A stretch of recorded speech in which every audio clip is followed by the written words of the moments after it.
if you ain't with it, then you in the food chain. I'm in that wide body, I'ma need 2 lanes, blue seats, white paint, wetter than Now, just to put a couple of those things into an actual gameplay scenario, just be using lock-on defense, defensive icon switching, lock-on defense pressure, trying to sway the offensive player the way we want him to go, as you saw in the sneak peek update. Also, if we get caught in a mismatch, using lock-on defense to switch without using the player matchups. Just a couple of things to show you how they work in actual gameplay to help you get started. Hopefully we can sway Tony Parker to where we want him to go to get a defensive icon switch here. Oh, man. Now, just going over a couple of things, especially if you saw the sneak peek update. You want to counter the offensive player's moves. His body is going up toward the sideline, so I'm going to counter that by holding lock on defense and then pressing up and to the left forward. I'm pushing him, I'm pressuring him, and that initiates this animation. I still have him here. He kind of squeaks by me there. I try to initiate more lock on defense, but he's not going toward the sideline. He's trying to come down, so I didn't counter that move. But here I counter the move. He switches from left to right, so that means he's trying to get back to the middle of the court. So if he's going to try to go to the middle of the court by going down and to the right, then I'm going to counter that by going down and to the left, or forward and down, putting pressure on him, countering his move. So I counter his move. I'm trying to get the back court here, and I don't get the back court. However, it starts the dribbling animation that I was telling you about in the sneak peek update. And when that dribbling animation starts, this is where our defensive icon switching comes into effect.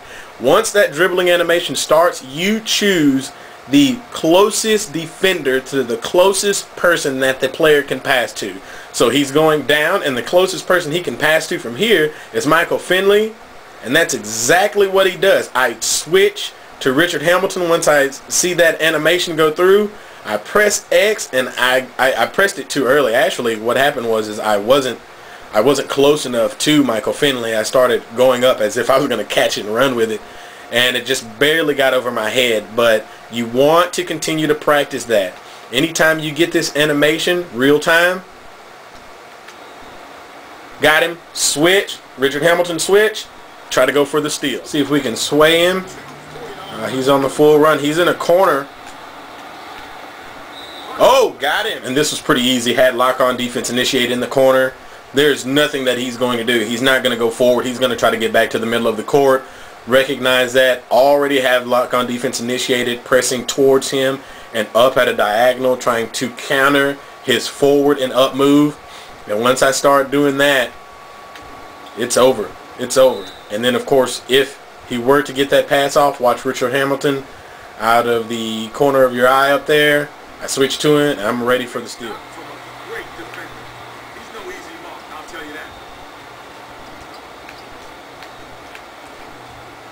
Remember, when someone is driving, you want to sag off until they get to the paint. And when they get to the paint, more than likely they'll make a change of direction move.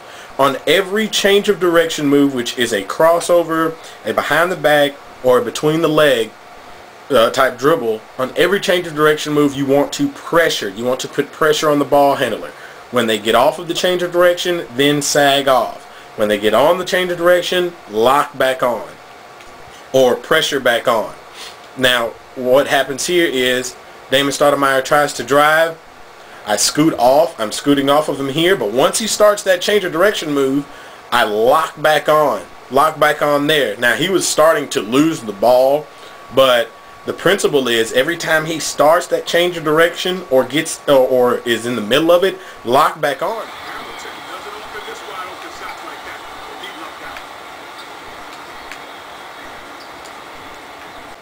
Now, Damon Stoudemire here, I get out of position and I make him kind of drive the ball. You know, he starts to drive the ball to the paint.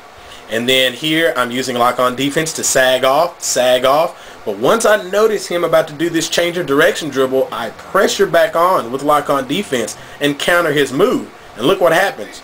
boom, I just counter his move, and that would have given me the great defensive animation to keep him out of the paint or to keep him from driving any closer to the goal than he already was. Practice that as much as possible, because that will help you not only against CPU opponents but also human opponents online or playing against a friend on the same console.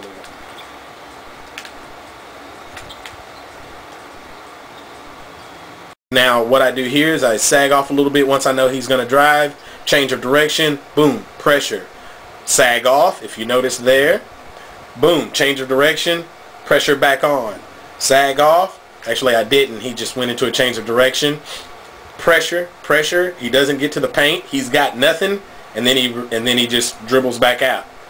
Now he could have shot this here, but I've got Rasheed Wallace right there that's going to help me with the block, and also, you know, me playing lock on defense user, I'm going to block that or steal it before it gets up. Also, you may be wondering or asking yourself, well, if this was Kobe, LeBron, or someone else, T-Mac or Carmelo, then once they get here, you're kind of in trouble. Yeah, I'd be in trouble if I was guarding them with Chauncey Billups, but not with a counter player like Tayshaun Prince. Now, Tayshaun Prince can't contain Kobe and LeBron and those stars to 0 points, but what he can do is he's long, and when they get into the paint here, if you're pressuring them with lock-on defense, they're not going to dunk. The only time they dunk is if you're out of position or if you're totally sagging off. And right here, you wouldn't be sagging off. You would be having a lot of pressure, counter lock-on defense to push them back out of the lane. So also, we'll go over a couple of things to get hands in the face and get great disturbances on shots, even in the lane. So with a guy like Tayshaun Prince versus a star player, you would be able to at least contain them around this area. And also, if you've got good help side defense with your team, they're here to help. You know, I'd love for Carmelo or a star player to be around here when Rasheed and Tayshaun are around there. That's great to my advantage because more than likely it's a blocked shot. So we'll go over a couple of things later with disturbing the shot, whether it be a shot, a jump shot, or a layup attempt with lock on defense. But just want you to get into the principal matter of knowing when to sag off, when to pressure on. Remember to sag off when they're trying to get to the paint. When they get somewhere around this area, you don't want to sag off too much because that's when they skyrocket and just dunk all over your head.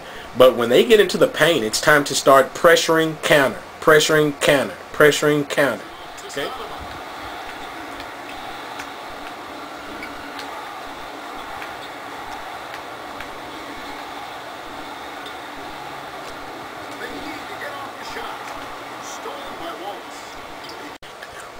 Once again, I sag off here. He made a change of direction move, which is from a simple crossover from left to right.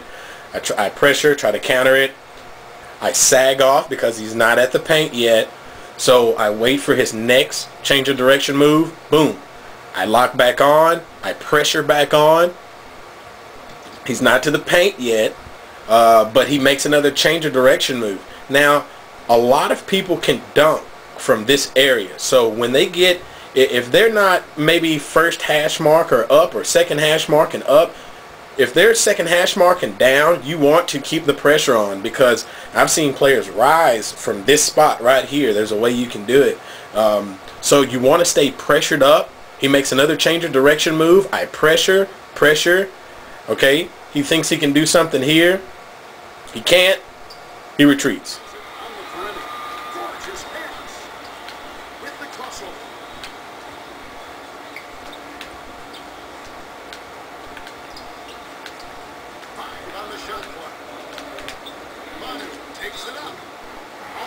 In this possession, Manu Ginobili drives. I set him up to drive. He makes a change of direction move. I pressure him. Another change of direction move. I pressure him. I'm using lock on defense. This should not have been a foul, but I think I have fouls up, the shooting fouls up a little bit here. But online, this would not have been a foul. It's a great disturbance on the shot, and then he misses it. And I'll show you how to actually do that a little bit later. So just concentrate on a couple of those techniques and hope they help you out with lock on defense.